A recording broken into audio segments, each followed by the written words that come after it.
ବର୍ଷକୁ ଥରେ ବଡ଼ ଦିନ ଆସେ ଖାଲି ଆମେ ନୁହେଁ ସାରା ବିଶ୍ୱବାସୀ ଜଗତ ଏଟାକୁ ପାଳନ କରୁଛି ଆଉ ଆମେ ବିଶେଷ କରିକି ଏଟା ଗୋଟେ ଶାନ୍ତିର ପର୍ବ ଗୋଟେ ଆନନ୍ଦର ପର୍ବ ଗୋଟେ କ୍ଷମାର ପର୍ବ ଗୋଟେ ପ୍ରେମର ପର୍ବ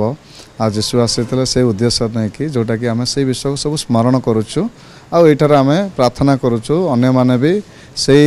ଯୀଶୁ ଯେଉଁ ଉଦ୍ଦେଶ୍ୟରେ ଆସିଥିଲେ ସମସ୍ତେ ସେଟାକୁ ଯେମିତି ଜାଣନ୍ତୁ ସେଇଟାକୁ ଆମେ ସ୍ମରଣ କରୁଛୁ।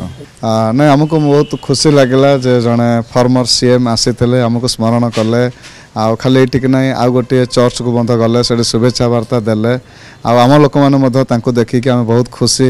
ଯେ ଆଉ ଆମର ଫର୍ମର ସିଏମ୍ ଆଉ ଆସିକି ଆମ ସହିତ କିଛି ସମୟ ବସିଲେ ଆମେ ସେଥିପାଇଁ ବହୁତ ଖୁସି। ଏଟାକୁ ବି ଭଲ ଦେଖୁଛୁ କାହିଁକିନା ଆମେ ତାଙ୍କ ଭିତରେ ଦେଖୁଛୁ ତାଙ୍କର କୌଣସି ନିର୍ଦ୍ଦିଷ୍ଟ ଧର୍ମ ଜାତି ଭେଦ ନାହିଁ ତାଙ୍କର ସମସ୍ତଙ୍କ ପ୍ରତି ସମାନ ମନୋଭାବ ଅଛି ସେ ଥିଲାବେଳେ ସମସ୍ତଙ୍କୁ ସାହାଯ୍ୟ ଦିଅନ୍ତି ସମସ୍ତଙ୍କ ପାଇଁ ଚିନ୍ତା କରନ୍ତି କୌଣସି ତାଙ୍କର ନିର୍ଦ୍ଦିଷ୍ଟ ଗୋଟେ ଧର୍ମ ପ୍ରତି ନୁହଁ ସେ ସର୍ବଧର୍ମକୁ ସେ ସମାନ ଦେଖନ୍ତି ଆଉ ସେ ଆଜି ମଧ୍ୟ ଦେଖିଲେ ଯେ ଆଜି ଗୋଟେ ବଡ଼ ଦିନରେ ଖ୍ରୀଷ୍ଟୀୟ ଭାଇ ଭଉଣୀମାନଙ୍କ ପାଖକୁ ଯିବି ଅନ୍ୟ ପର୍ବମାନଙ୍କରେ ତାଙ୍କ ପାଖକୁ ଯାଆନ୍ତି ତ ସେଥିପାଇଁ ଆମେ ଖୁସି ଯେ ତାଙ୍କ ଭିତରେ ସେଇ ମନୋଭାବନା ଅଛି ଆଉ ସେଇଟା ପ୍ରତ୍ୟେକଙ୍କ ହୃଦୟରେ ରହିବା ଦରକାର କାରଣ ଆମେ ପ୍ରତ୍ୟେକ ମନୁଷ୍ୟ ସମାନ କେହି ଭେଦଭାବ ନାହିଁ ସମସ୍ତଙ୍କ ରକ୍ତ ସମାନ ଆମେ ଏଇଠି ବହୁତ ଭେଦଭାବ କରିକି ଜାତିଆଣ ଭେଦଭାବ ଧର୍ମ ଭେଦଭାବ କରିଛୁ ଯେଉଁଟା କରିବା କଥା ନୁହଁ।